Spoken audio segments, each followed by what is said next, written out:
Hello, creatives, community, and kind folks. Welcome to our series where we discover random tables and random elements and use that for our design purposes for tabletop role-playing games. But specifically, we're going to pick products that have gained the attention of the public and are designed for that simple use. We're going to take a look at the well-renowned, well-regarded Shadowdark and use that for to jumpstart our creativity, kick the cobwebs out, and let's see what kind of Shadowdark influence can we get for today's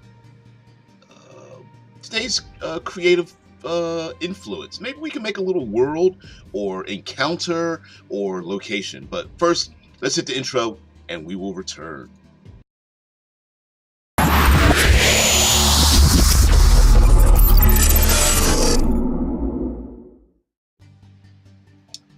Hey, what's up? Morning on my side of the pond, yes.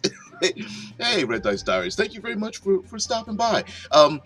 We're taking a look at random elements, random tables, and in my particular goal is to dispel this idea that like random tables suck, or rather that they are not useful, or in the general parlance that the folding the arms and sticking out the bottom lip and pouting about the use of random tables.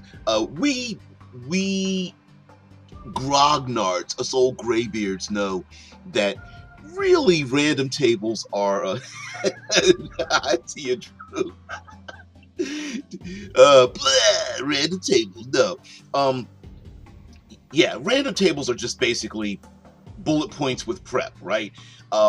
Yes, you can use them on the fly, and there are suggestions of using them on the fly if the players make a left turn and you're unaware, or don't you're just like, I don't know what's around the corner. I just described something in this particular, random rumor or something, and the players latch onto it and you're like, oh no, I didn't even prep anything. Yeah, you can use random tables for that, but really what a random table is just inspiration, and inspiration can come from anywhere. You could get out a notebook or get your iPad or something like that and look at a random television show, or pick out a graphic novel, or take a walk in the woods. That's just as random as using a random table. It's just something to influence you to get the brain started.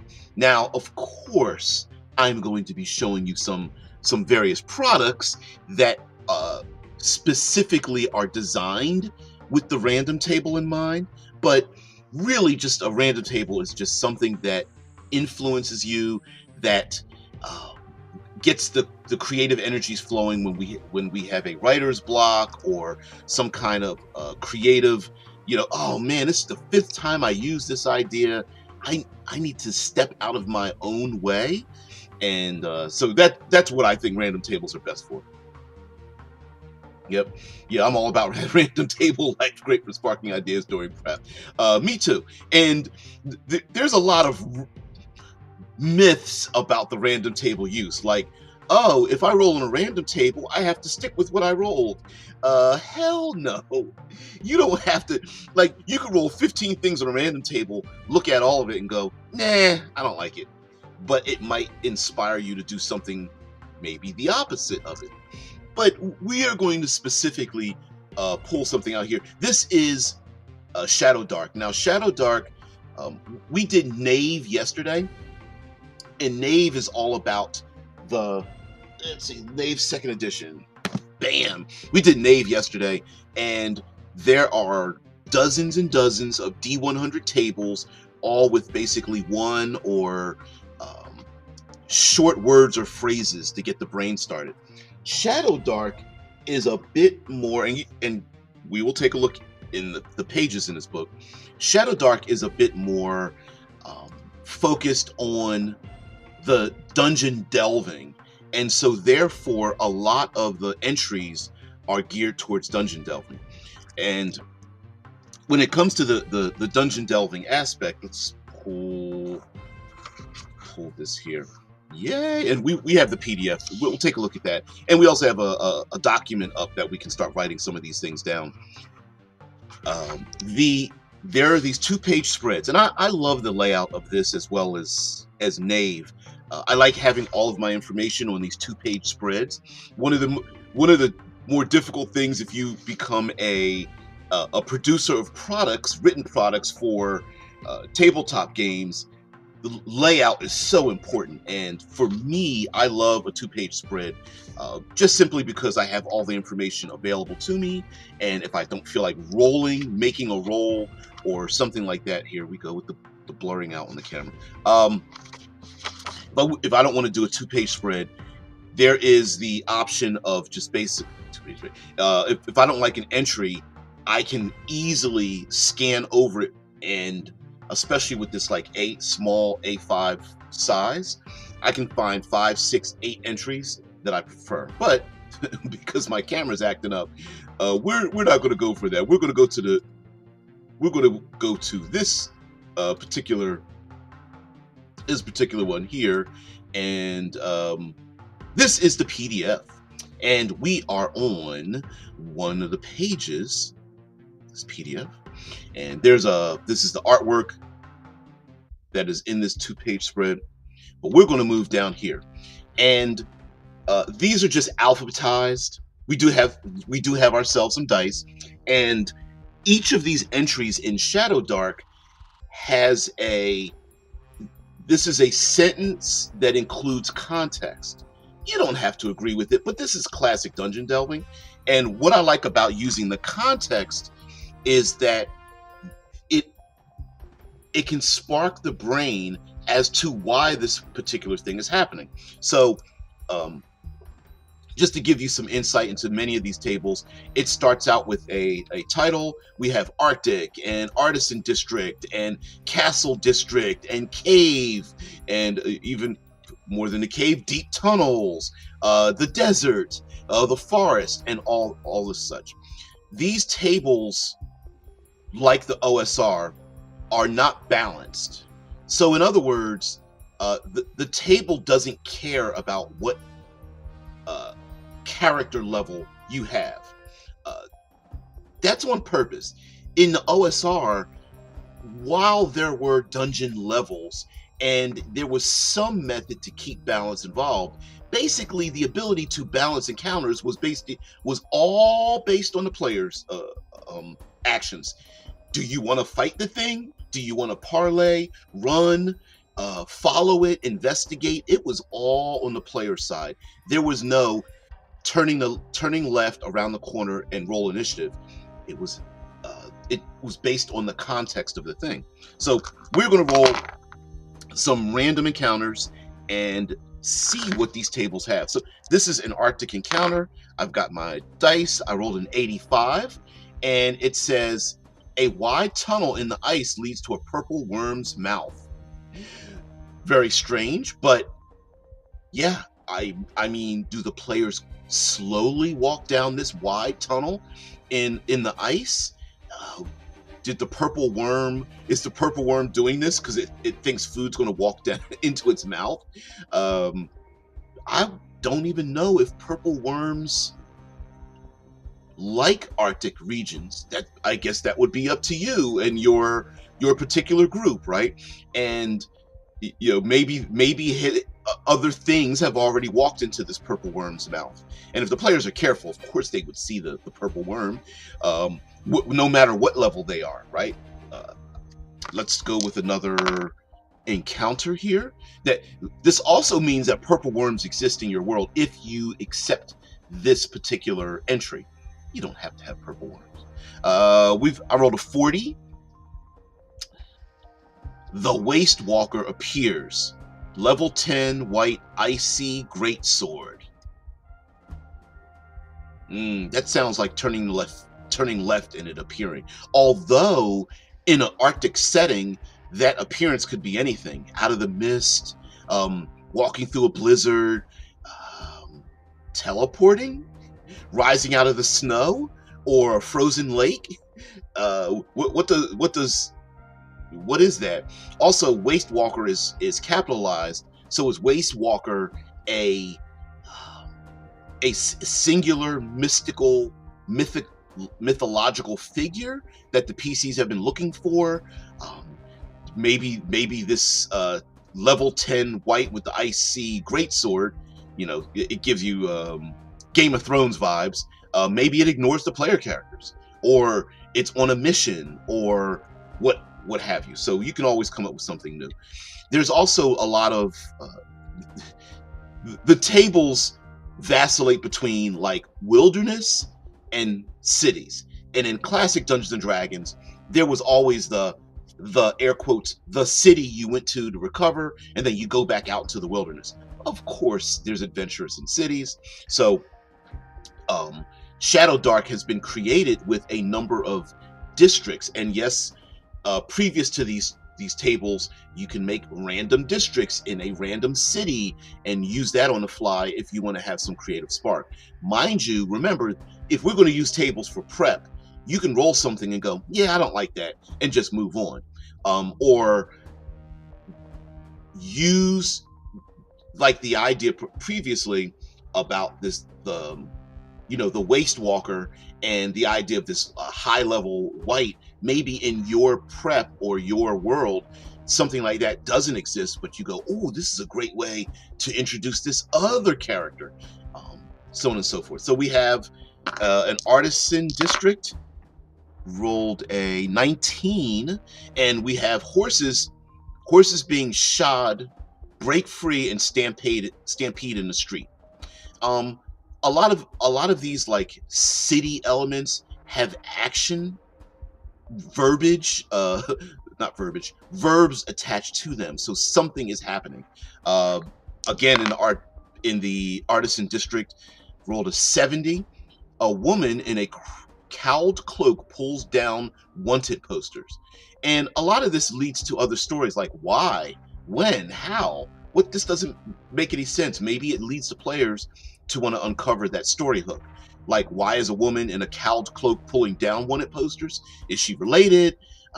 Have they already found bounty hunters to go after the people in the wanted posters? Maybe the person in the cowled cloak is a family member, and they're trying to run around the city to pull these wanted posters down because it presumes guilt on the part of their family member.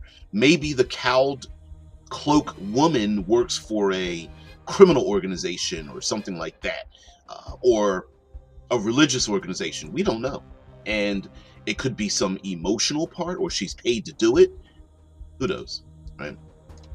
Again, we do have a Google Doc, our classic Google Doc open. So when we want to roll these things for prep and then put them together, then we can start creating something like we did yesterday with Knave, where we created a trash heap world of refuse being dumped into a place, and the PCs maybe being thrown into such a place as well. Here we have a castle district, rolled a 93. A magic sword appears in the hand of a gladiator statue. Why? I don't know, but we can always come up with a reason why. Maybe the players have a few arcane items, and this is like the alert alarm that comes on. Maybe there's a gladiator statue that might animate because the players crossed a threshold. Maybe the sword appearing in the gladiator's in the hand of the gladiator is something that alerts other staff members or guardians or soldiers or whatever to come to this particular region. Who knows? And the magic sword, is it like a physical magic sword? Is it like a glowing aperture? Is it a weapon that could be wielded by a human being, or is the gladiator statue like 3 times the size of a human being, so the sword itself is also very large? I don't know.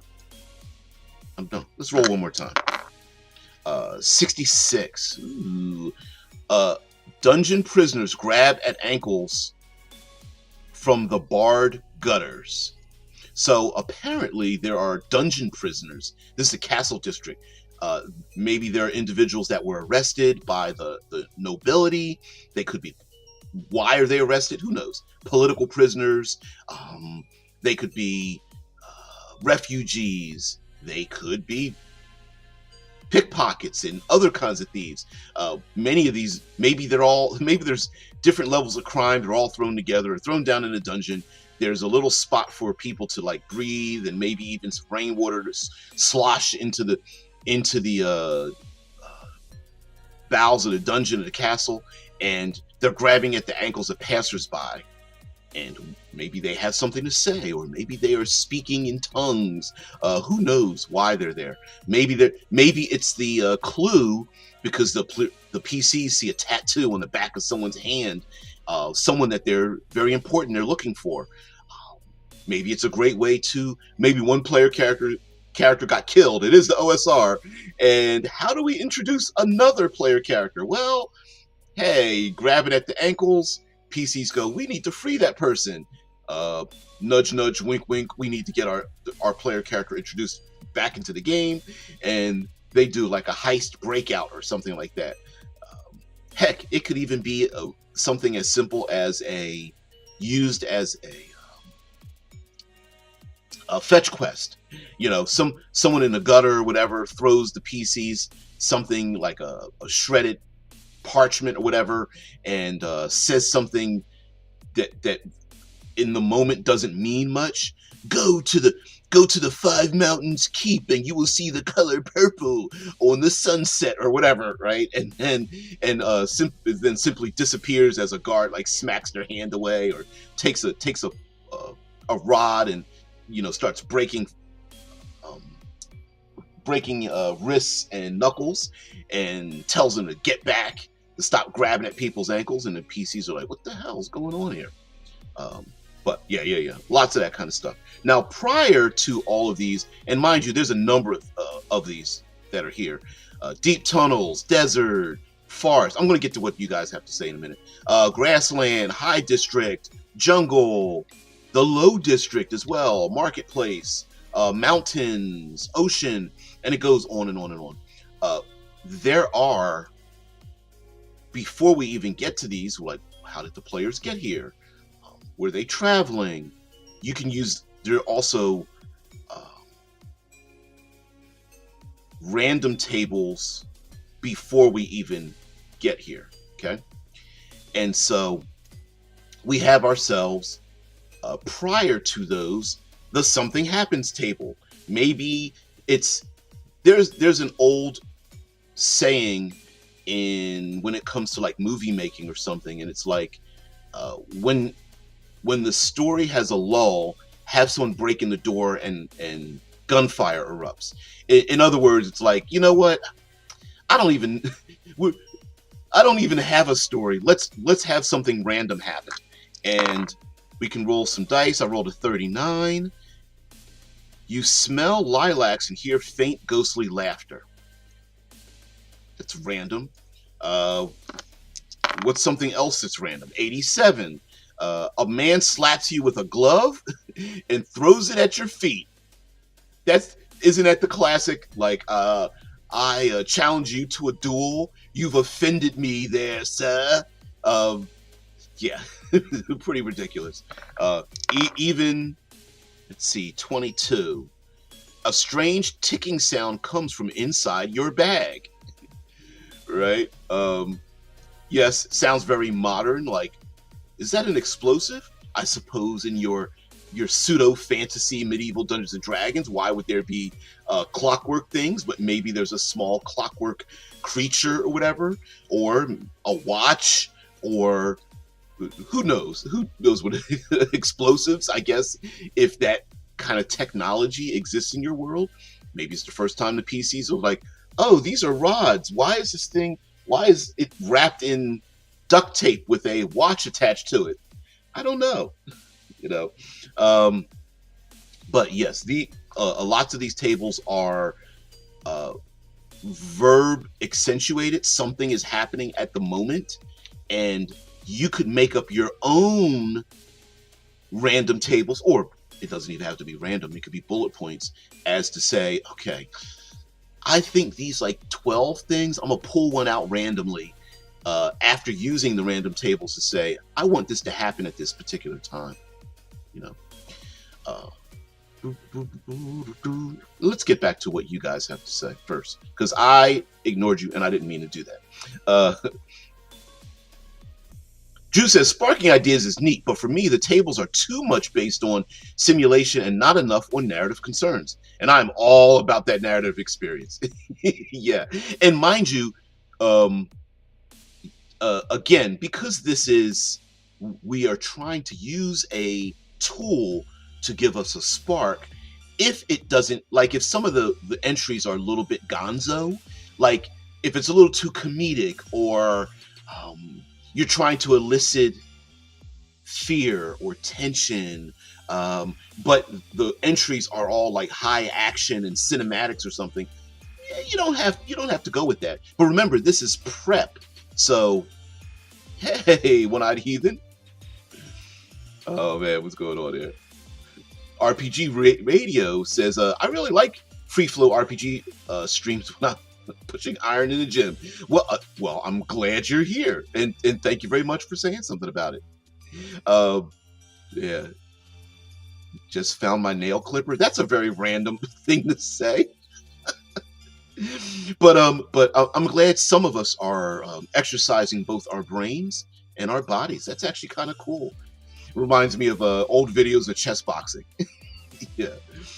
Oh, I didn't realize this was. Ooh, that doesn't look very good on my screen. All right, we'll clean this up. Oh, I didn't realize this looked so bad.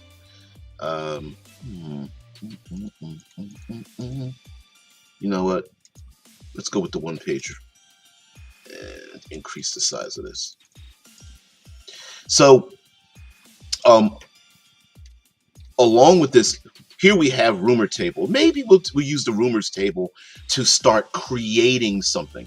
Now, mind you, Shadowdark does have some other randomized tables, and I will say there really is a social reason for having randomization, especially if you get the players to roll the dice. And the reason for that is in the OSR, because things can be random, or we decided to randomize those things, the dangers and the troubles the players get in could never be blamed on the specific choices the dungeon master, game master, storyteller, or whatever decided on. So in other words, if the most powerful of monsters, the most aggressive of enemies arrives, the largest of hordes is rolled, that wasn't a specific choice by the dungeon master to, air quotes, kill the players. This was rolled on a random table, with usually at the far ends of the bell curve of die rolls, right? So when we're rolling percentile dice or a 2d6 table or whatever, usually the most rare rolls, the probabilities are very low, tend to be the most dangerous ones. And instead of the dungeon master choosing to have that purple worm show up, a random dice roll had it show up, and therefore it took the blame and the onus of the danger and the idea of the killer DM, the TPK and whatnot. It takes it out of their hands, because, and especially if you get the players to roll for these things at the table, this can be the way of absolving the dungeon master. Like, well, no, you guys rolled. Hey, random encounter or random thing that shows up, and the PC's like, oh man, I can't believe we rolled a blue dragon in this desert. That sucks. And along with the idea that we didn't really hold our character sheets to be like sacrosanct, that also dealt with the idea of not really holding on too tight to a lot of things. Let's see, I rolled an 83 under rumors, and let's go to 83, page on down to the rumors table, and under 83, we have ourselves. Now, this is the rumors table, so it doesn't necessarily need to be true. But, here we go. An abandoned wizard's tower is full of clockwork creatures. And sometimes by accident, as we start rolling in our prep, things can start to come together. That ticking sound in a bag may have something to do with this abandoned wizard's tower. Now, those clockwork creatures, has the wizard created them, or summoned them, or forced them to work, or is trying to uncover their sentience, or what have you? Maybe it doesn't even exist at all. Maybe there is someone that's not necessarily a wizard, but a very brilliant clockwork manufacturer that has a couple of clockwork servants, and the rumor is that it's an abandoned wizard's tower and there are these clockwork creatures there, and this arcanist or designer or engineer or something is trying to get back in there to give artificial sentience to his creations. All this pulling a lot of this stuff out of my ass, and that's where the spark of inspiration comes from. I rolled an 89 for another rumor. A rival group of crawlers found the map to Geral's Hoard. Now, the term crawlers are like dungeon crawlers used in Shadowdark. And in the Shadowdark game, there is a little bit of a meta narrative in terms of deities and important personages and things like that. And sometimes thrown in many of these tables, you'll have capitalized specified names. Some of these are brought up in other releases, or they could just be placeholders, right? Remember, this is a rumors table. So, a rival group of dungeon crawlers found a map to Geral's Hoard. Well, what's Geral's Hoard, and who is Geral to have a hoard in the first place? Like a pirate, the Blackbeard, burying treasure in some tropical archipelago's island. You can come up with that on the fly. Or maybe you mention Geral's Hoard, and then you ask each of the players to give you, like, secretly, or like in a direct message, or Discord thread or something, like, give me one little detail, like, what does Geral look like, or what are the rumors that you've heard? And you ask somebody else, like, Geral's Hoard, what important piece of history is in this hoard? Like, was there something stolen from a nobility, or something lost in an old war, or whatever? You can get and this is just from rolling on some random tables. But in Shadowdark, there are these adventure generators, and Shadowdark, to be honest with you, does a good job of basically keeping the word count pretty low. So when you have these like 2-page spreads, it's basically like, for these adventure generators, use some or all of the details and names you roll. Modify the connected words as needed. And I like these multifaceted tables. Like, for example, here there's an adventure generator, and you basically roll a d20. Although you don't need to roll dice at all. Like I said, you can just pick it, but you can get a random adventure generator by rolling a d20 3 times. So let's see, I rolled an 18.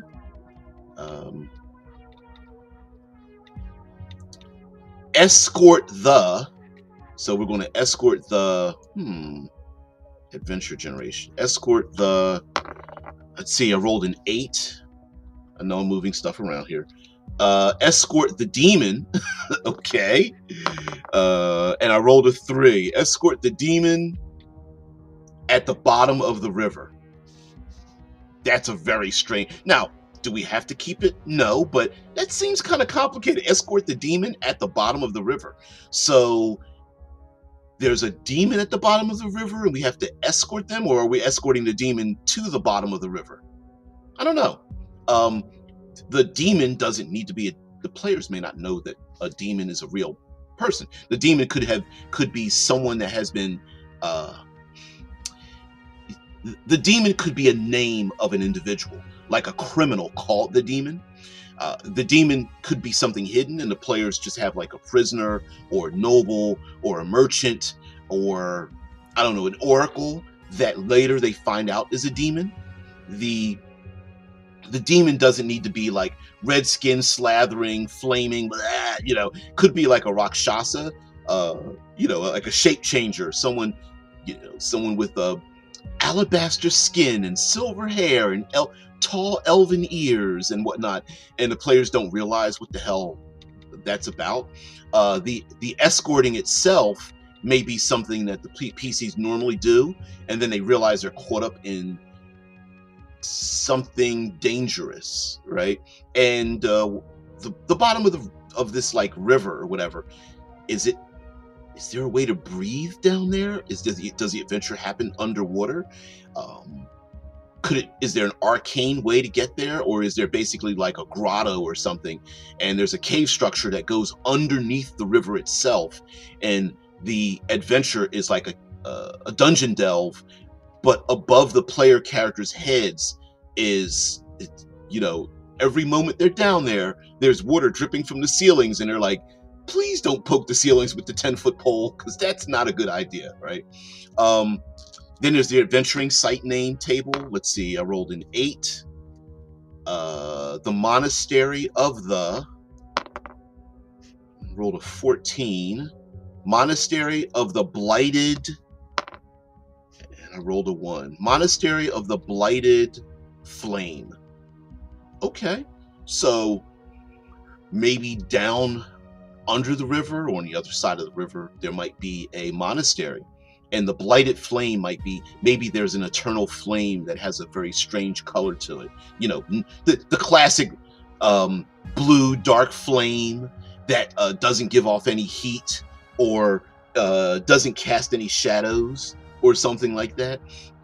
Yeah, absolutely. And maybe the escort has to deal with keeping the flame going, or maybe the flame went out in the monastery once the flame reignited, or maybe the flame is supposed to give off light and life, but instead something happened. Maybe it's the demon's fault. So again, random tables. Yeah, Crypt of the Blighted Waste sounds delightful. Krieg Human Wizard. And then of course we have tables for NPCs. Many times, you know, as us game masters have cringed when players go to decide to talk to NPCs you had no prep for, and you just roll your eyes. You're like, why didn't I make up the stats for the, you know, write some notes for the blacksmith? Of course they went to go see the blacksmith or whatever.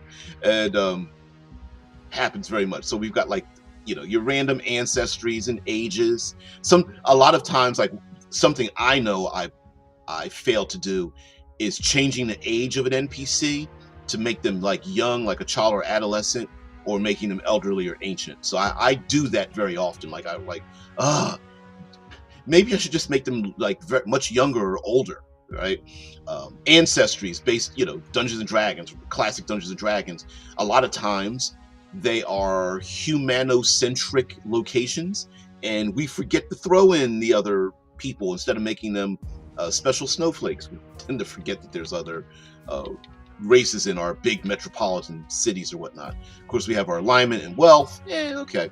We got some artwork here, and NPC qualities. You know, appearance, action, secrets.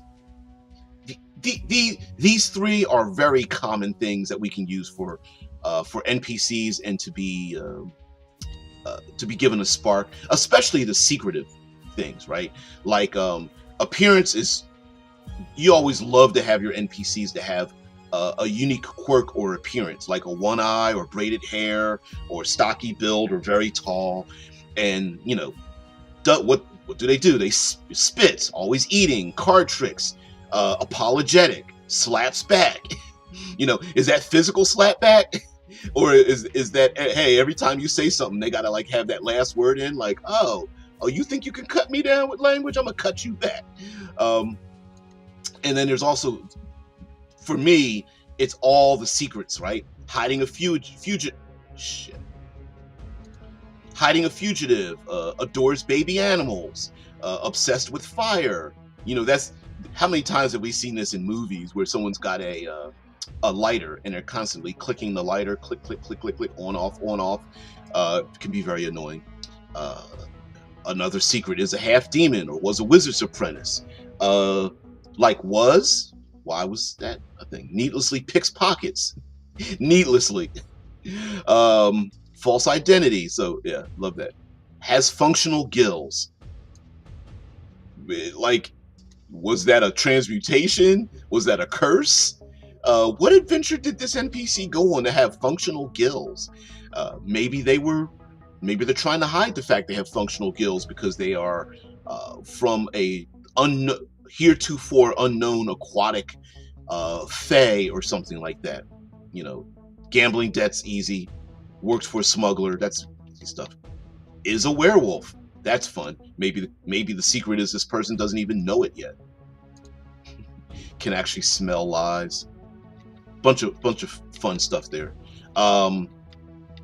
Always got the big list of occupations on the fly, and especially again with prep, picking NPCs and just having yourself like a bunch of 3x5 cards or 5x8 cards and just writing down a bunch of things and just holding them close, because maybe like tax collector or a friar or nun, or what's something else that we often don't see on here? Maybe a grave digger. Maybe this is something you wouldn't normally think of because you're like, all right, all my players like to go to the blacksmith and they go to the inn, so we got a bartender and there's a cook that works in the back. Great.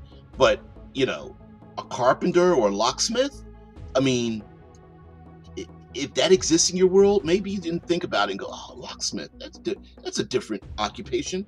I need to throw that in there. And I think that, I bet this table was designed this way to fill up a space, because I bet you could you could make a D100 table of occupations and still have 267 left over for your pseudo medieval world. But I bet this table was created to fill a gap at the bottom, because it's a very strange like D4 plus D4 table going vertical and horizontal. I bet it was to fill space. I don't know that because some of these are pretty common for players to interact with, but I guess you could go very uncommon with it. And then there's you can make rival crawlers.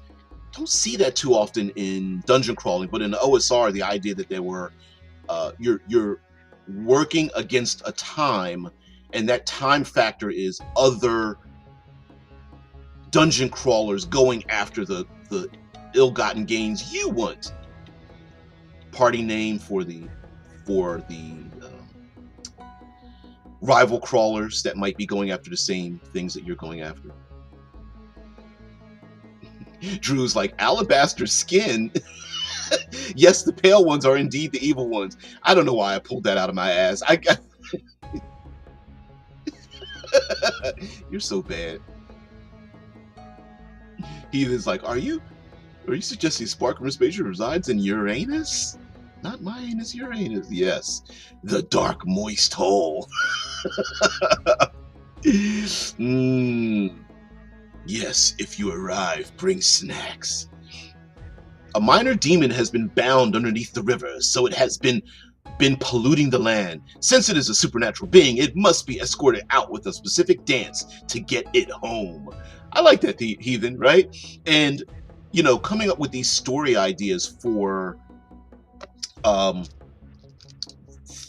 implicit reason of making a story or building an adventure, or now mind you, Shadowdark, a bit different than Knave.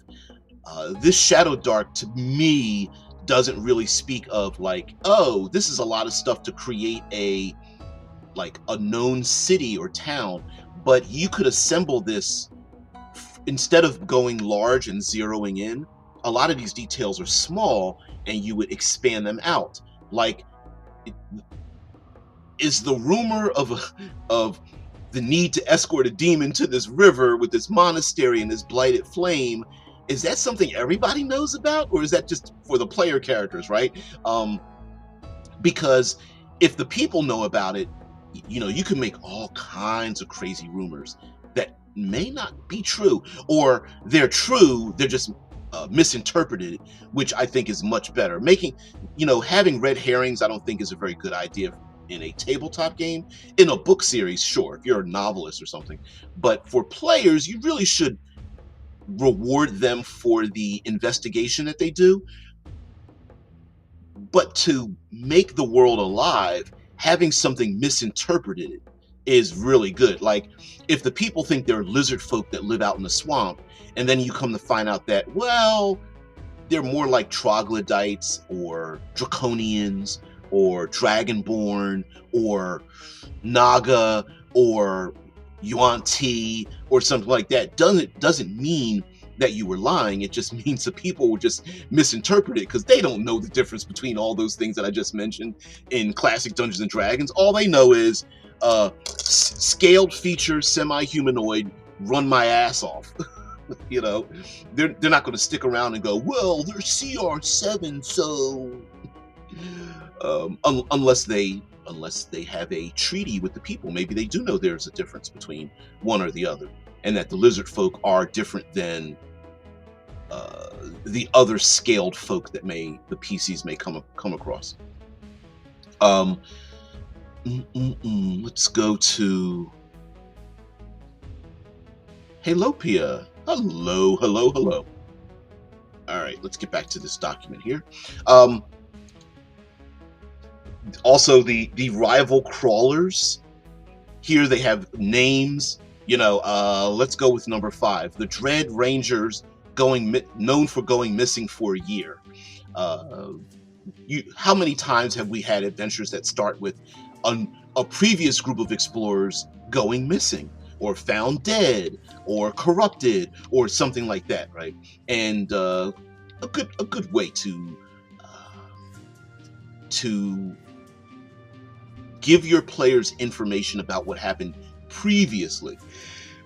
Here's a signature tactics that rival group of dungeon crawlers or the crawlers may do, like whether they're lawful, neutral, or chaotic, and what actions they take, or what actions they may have taken if they're dead already or disappeared or something. Random name generator. You gotta have a random name generator. How so often is there that one player that's like, well, what's their name?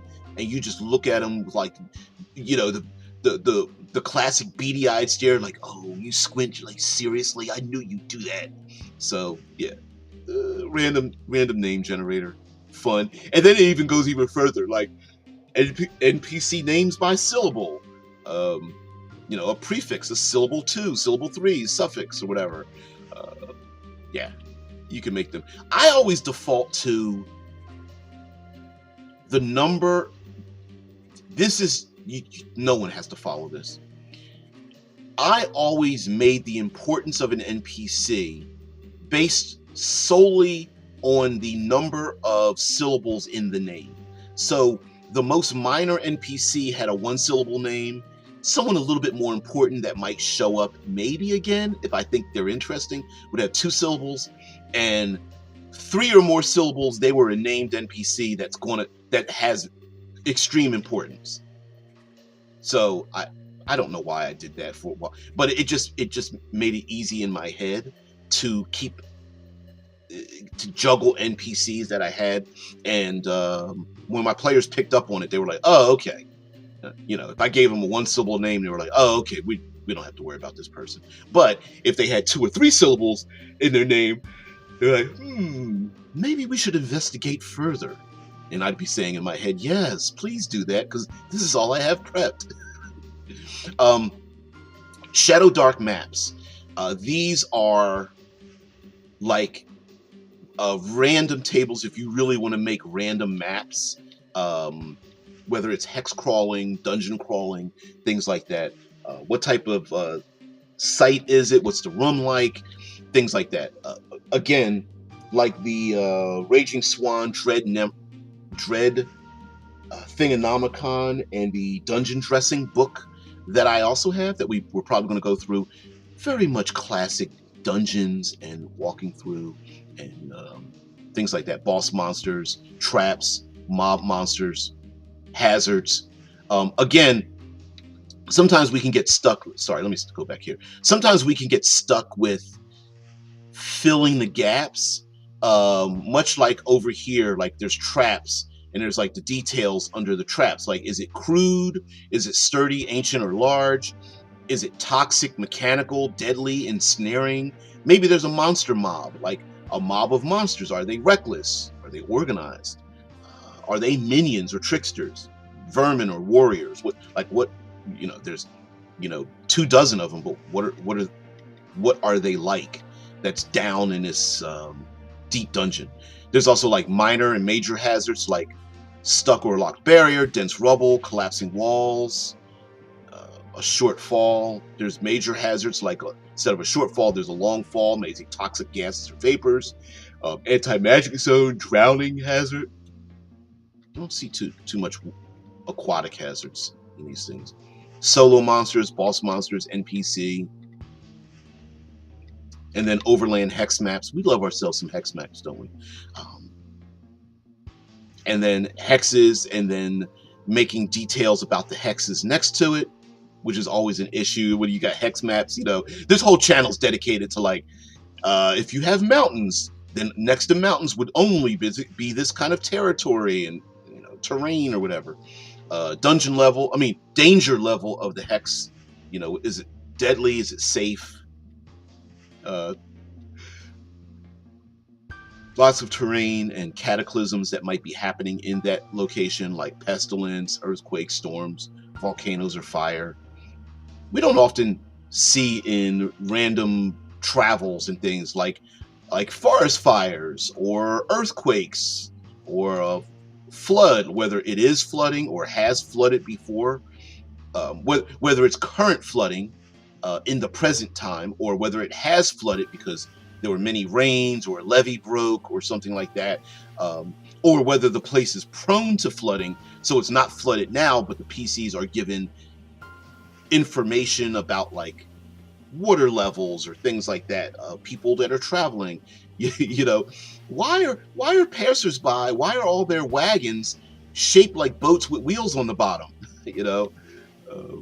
Which could tell you a lot about the people that live in the region. And then there's points of interest, which I think is probably the most important, right? Location, like a small tower or a temple, barrow mounds, is it a village, city, or metropolis? And then there's points of interest, like recently ransacked, or being attacked by an invader, or home to an oracle, or built around or over a sleeping dragon. All of those can tell a story unto themselves, and especially if you take what's written and then shift around what's written because it doesn't fit into the narrative of what you're creating. Like, built around or over a sleeping dragon. Is it really a dragon? Or is it a statue? Or a rumor that this place was built over a sleeping dragon? Or maybe there was literally a sleeping dragon underneath. It isn't there any longer. Did it die? It could be dead. Maybe the dragon's gone and everyone's just prepping for it to return. So on and so forth, right? Heck, there could be a region that just happened to have a stony mound that looked like a dragon, and they settled the place here because from a distance, with the smoke or wisps of flame coming from the volcano, or whatever the case may be, from a distance it looks like there's a dragon breathing fire, but you get closer and it's not real. It just happens to be from when you crest the hill. That's what it looks like from a distance or whatever. There are other places like a hermit's abode or ancient dolems or barbarian camp, holy shrine. And then there's some details like occupied by a self-titled king or queen, or protected by an age-old guardian, or under siege by a warband, etc., etc. Settlement names, capitalized names, and just coming up with some random names. Like there's a village known as Darkwater or Ostlin or Hillshire. There's a small town known as Corvin's Crest or Ironbridge or Scalvin or Torres. There's a large metropolis known as Doraine or Meridia or Ordos or Thane. You know, and mind you, depending on the culture of your realm, you go, man, these names don't work. And then you go, oh, I know why they don't work, because they smack too much of a particular, I don't know, real world culture or something. And you're like, no, none of these work. I know what I need to do. I need to look up, I don't know, ancient Chinese names, nomenclature, or something like that. Ancient India or whatever. And then this spark makes you spark somewhere else. Again, settlement maps, giving you some random dice to roll on these locations. There's districts. And remember, previous to this, we had our district types from slums, castle, university, temple, and you can have one or more of these, or none, 3 districts in your city, and use those tables to come up with random elements. And again, this is prep, so you don't need to randomly have it happen. You can say, if the players go to the artisan district, this is what happens when they get there. If they go to the temple district, I have 3 encounters. The longer they stay, these 3 encounters will build upon each other. If they go to the university district, this is what they see. So, hey, at night, here's an encounter that I'm going to place, and then during the day, here's another encounter. And here are the slums: high district, temple district, low district. Different points of interest that are there. Like in the slums, you got to have a seedy flop house, but they're also, a criminal haven or a witch or warlock's hovel, of course. Maybe people from the high district go to the slums because it doesn't look proper to have a witches or warlocks hovel, but in the slums, that's okay, right? Like a red light district or something. In the high district, we've got like a wealthy shop, or a city watch outpost, or a wealthy tavern. Of course we do. Low district, temple district, artisan district, university district, market and castle district. And of course, combining all of these may be to separate. If you picked all the same districts for 3 coastal towns, how do you differentiate them? Use some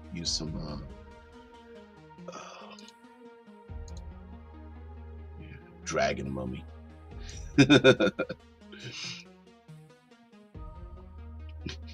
Yeah. Just call me Hoy. Yeah, I forget. Yeah, you got it, Hoy. Heathen's like, laugh out loud. I'm the what's their name guy. Listen, I get it. I'm not saying it's wrong.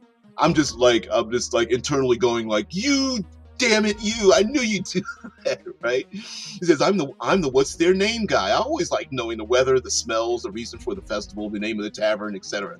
Yeah. Even this little thing here is like tavern, right? And of course, we have the tavern name generator. You gotta have a tavern name generator. Number 1, the Crimson Rat, the Dancing Wench, the Demon's Goblet, or you can roll randomly. The Silver Lantern, let's go down here.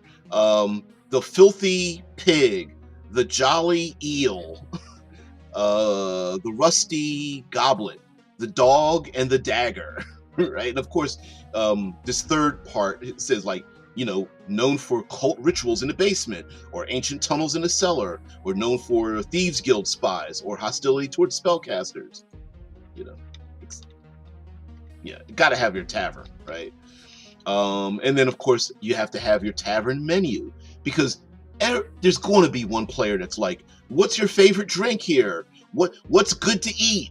And you just roll your eyes like, you oh, you knew I didn't have this prepped. Boiled cabbage, alligator steak, fried basilisk eyes.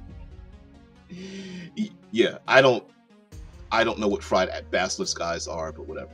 Drew says, I like the idea of name length, but then I would eventually subvert the pattern and have the final boss a single syllable name and some random person have the longest name ever. Yeah, I probably stole that from, I don't know where I got this from. There was something about dragons having these long ass names, and it dragons having long names dealt with the age of the dragon and the basically the encounters they went through. Yeah, he even says undead dragon or maybe a dragon mummy underneath that sound. Yeah. Dragons have mums too. He's so funny. Yeah, gotta have a tavern name generator. Ship names. Yeah, ship rolling random ship names. Yep. Heathen's like, yeah, me, what's the house wine? DM, roll initiative, asshole. Slow clap on that one. That's funny on a t-shirt. That'd be great on a t-shirt. Hey, what's the house wine? DM, roll initiative, asshole. So, and listen, some of this is a little, of course it's tongue-in-cheek, we're having fun, but it was written and put into the Shadowdark game because, come on, this is the kind of stuff that happens all the time. And if you're a classic OSR player, there's going to be the player that's like, well, what's on the menu? And the dungeon master that's like, damn it, I knew you'd ask that. So we have mushroom kebabs and herb snails. And how about roasted stingbat? Right? And listen, these items listed here under the foods, to be honest with you, that's actually mind fuel, right? Like, let's go back up to these fried basilisk guys. Yes, wealthy, 1 to 8 gold pieces. And if you want to get some, where's the D8? I need a D8. Here we go. Currently 6 gold pieces for the fried basilisk guys. How the hell is someone able to cook up fried basilisk guys? First of all, someone somewhere must have come up with a menu and learned how to cook them. What happened when you didn't cook them correctly? Like, how many chefs turned to stone? I don't know. But like, why would someone bother eating it? Is this a flex? Because you know how like ultra rich people, like, they like to flex their wealth. Like, oh, I'm so rich I can afford fried basilisk guys. And does that mean there's real basilisks?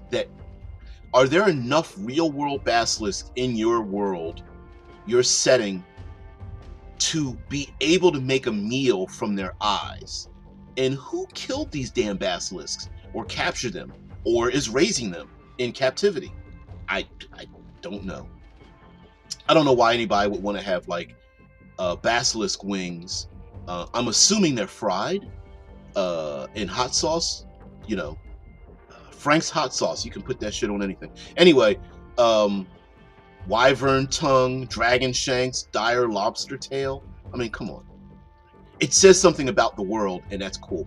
But even the stuff in the middle, like salted frog legs, or grilled tiger eel, or spit roasted boar, or saffron duck neck, it says something about the world, and it means that these other things exist in the world, and it's kind of cool. Of course, we have drinks, details, barnacle grog. Oh, I see a mistake. Halfling summer wine, elvish brandy, aged royal wine, Van Dinkle whiskey, Vingary wine. I know why this was put here, because if you do, sorry, this is just a production thing. And what page is this? Let me see if I can turn to the page.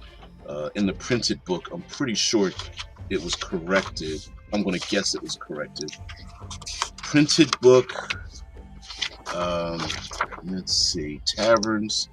No, it's still there. It's a D12 list, and the asterisk was left. The reason why the asterisk was left, I bet it was because of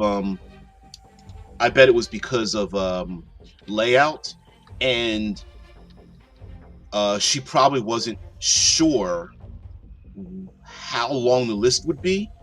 It could have been a D6, D8, D10, D12 list, and it was probably just held there because it's like, all right, I don't know. Am I going to put a piece of artwork here? I don't know. and just keep the best ones, right? Barnacle grog, whatever. So yeah, shops. You gotta have your shops and such, and yeah.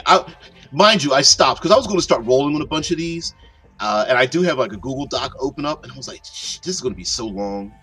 But you have shops generators, shop names known for certain things, like like I like this, a password required to enter the shop, or a resident cat named Crumpet, or paying top coin for basically they pay top coin for curios, or has heavily armed bodyguards, or free ale with a purchase, right? Really cool to make up little shops and things like that. Name Think and Sons, or Rose's Toad, or The King's Daughters, or Fox and Sundries. Right? And you don't have to read them straight across, but all of this is just to again make something interesting, something different, to knock the cobwebs out of the head. Interesting customers in a number of these places: half orc knight, 1d4 priests, 1d10 children, goblin pirate, a staring child, a cowled mage, shifty thug.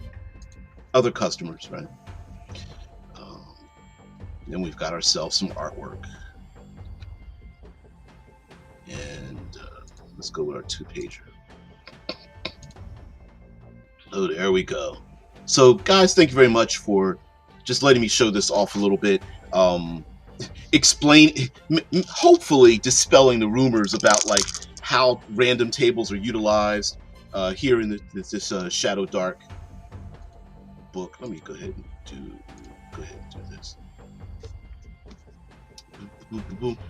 Conspicuous consumption sounds like a good evil campaign. Get me the basilisk eyes. Yeah, like, I mean, hell, it could be maybe someone's going to be betrothed to someone else, and they're going to serve basilisk eyes at the wedding or whatever, and the PCs have to get it because this person, or hell, maybe there's just maybe there is a noble that is can only be convinced after eating, who loves to consume the rarest of rarities, and the PCs have to collect things. It's like, I love to eat basilisk eyes and grilled unicorn shanks or whatever. I know, pretty ridiculous kind of stuff there, but yeah. And again, oops, there we go. Sorry, try to hold this. This is the Shadowdark book. It is a bit there's a bit thickness to it, but I mean, like I said, this is the character sheet. Not very complicated, right? It's classic. It's technically 5th edition, but it really isn't. I mean, it's been this game has been hacked down so far. Very, what's the name for it? New SR, at the NSR, basically the OSR mentality writ in a new style of method.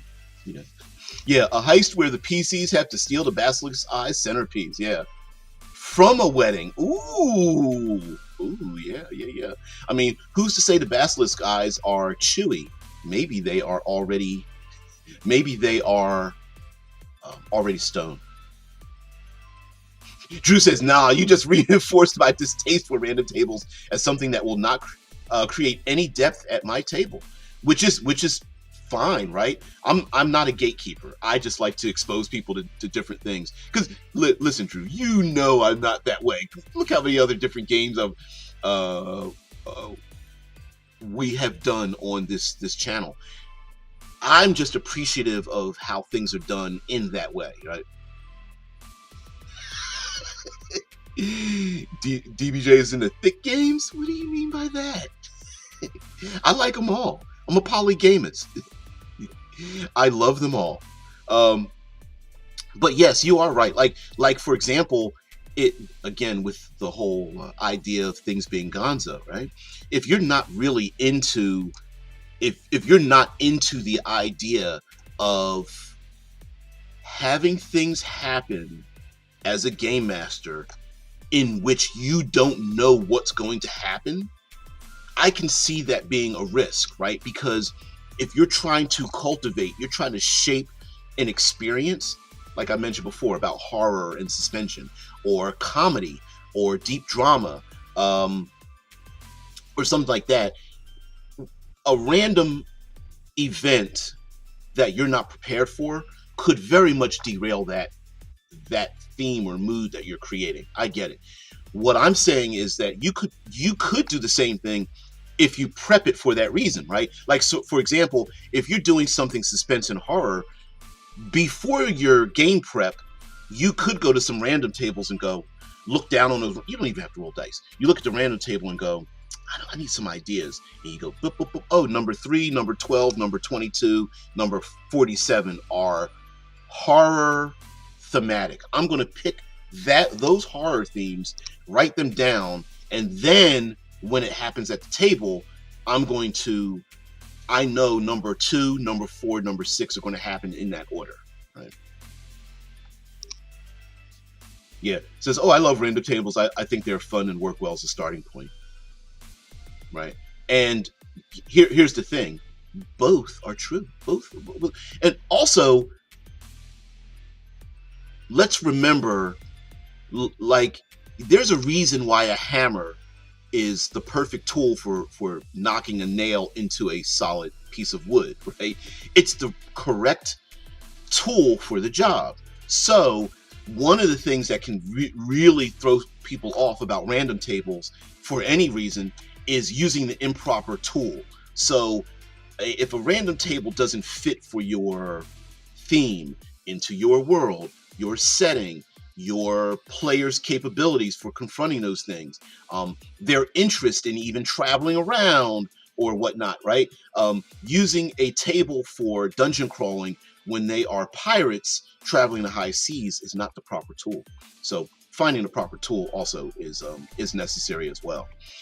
I know many times some people just look at random tables and they go, well, if I rolled a troll, it doesn't make any sense why a troll would be in the middle of the city. And it's like, well, did you make sure the tool was the proper tool? Because using a wrench, or a post digger to try to knock in nails because you're building a deck is not the right tool for the job. The tool is appropriate. It's just not appropriate for what you were trying to create. So, yeah. And again, you can make up your own random table of only things on the table to be used in an emergency. It's the break glass in case of emergency kind of thing. Sometimes a random table you can make for your own purposes to go, listen, when there's a lull in the energy, maybe the players aren't sure where they're going, they're taking too long in deciding what they want to do, they are at the dinner party and I have 5 different things I want to have happen, but I'm not sure exactly what order those things are going to happen. Having a random table, maybe with a bell curve in it if you want, or whatever. And, like dinner party, top of my head, I might go, one NPC finds a player character alluring and sticks by their hip, right? And I might even say, all right, players, everybody roll a d20. Whoever gets the highest roll, this NPC sticks by your side the entire time. And the roguish thief or something is like, damn it, I need to sneak away. And the person's like, do you want another drink? Why? I love how the candlelight shines in your eyes. You're so handsome or beautiful or whatever, right? And they slip their hand holding the hand of the PC. The PC's like, I'm the ugly orc. Why is this person sitting by my side? And it's like, well, they just happen to think you're enticing. They want to hear more about your story and stuff. And again, it can be as random or as pre-planned as you like. Like I just pulled that out of my ass, right? Like I said, okay, what I want is to have an NPC at the dinner party latch onto a player, but I might have them pick a random player, rolling dice or whatever, where that NPC is enthralled with them.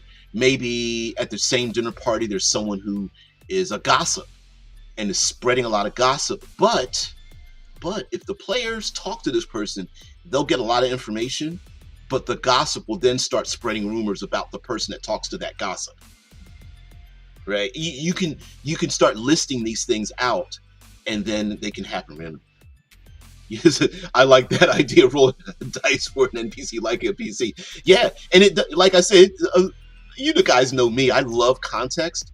Everything doesn't have to be turn the corner. There's initiative. Roll for combat. It could be players make a left turn as they're traveling. They see a scouting party of half orcs or orcs or something, and the orcs are like, who are you? And they're like, well, who are you? And the orcs are like, you want to sit down and have something to eat? And they could be grilling like unicorn shanks or whatever. I don't know. We know orcs would never be able to take down a unicorn. But my point being is that it doesn't have to be combat, not initially. Now, those orcs might be trying to feel out the player characters. Like maybe they're smart enough to go, this ragtag group of people are walking through this desolate portion of the landscape. They've got to be badasses. Let's not start trouble with them. Let us walk away because we need to report back to our bosses. And they snuck up on us, damn it. So let's just invite them to eat, maybe poison them, maybe try to have, when the rest of the war party returns, maybe we could surround them. Maybe we can send off a messenger so we can delay this ragtag group of adventurers long enough to send a message to our leaders, right? Everything doesn't need to be a fight. And you could even have a random table of reactions. You know, they parlay, they connive, they deceive, they run away, they whatever. So guys, thank you very much for allowing me to express myself and, you know, show off some random tables and why I think they're here and some good uses for them. And rap battle with the orcs. Hell yeah. Hells yes. You gotta have, yeah. Orc shows up. I'm a hypocrite, low life. We're all male chauvinistic, sexist sleaze bags. Our best characteristics, we're pathological liars. Mama wouldn't trust a shoot. If I were you, I'd blast me. Even I disgust me. I got problem with my homework when I was young. It was driving me nuts. Oh man. Yeah. Yes. It's bedtime for you. Shit. Here over on this side of the world, very few people are up, so I really appreciate you guys being here. And yeah, I like the idea. To be honest with you, that actually makes more sense than a little bit. I know we're having fun with like a rap battle, but you know, rap, poetry, spoken word, hells yeah. And sure, listen, we have enough ridiculous stuff that happens in fantasy D20 tabletop role playing. The idea of having a rap battle is not that far-fetched. As a matter of fact, there's plenty of like rap battle videos out there. You could like grab one up and like get the lyrics down and stuff. That would be hilarious. So guys, thank you very much for being part of the show. I really appreciate it. Gotta get out of here. Don't want to hold you guys much too long. I always hold you guys long. So thank you very much for spending your valuable time over here on this side of the interwebs.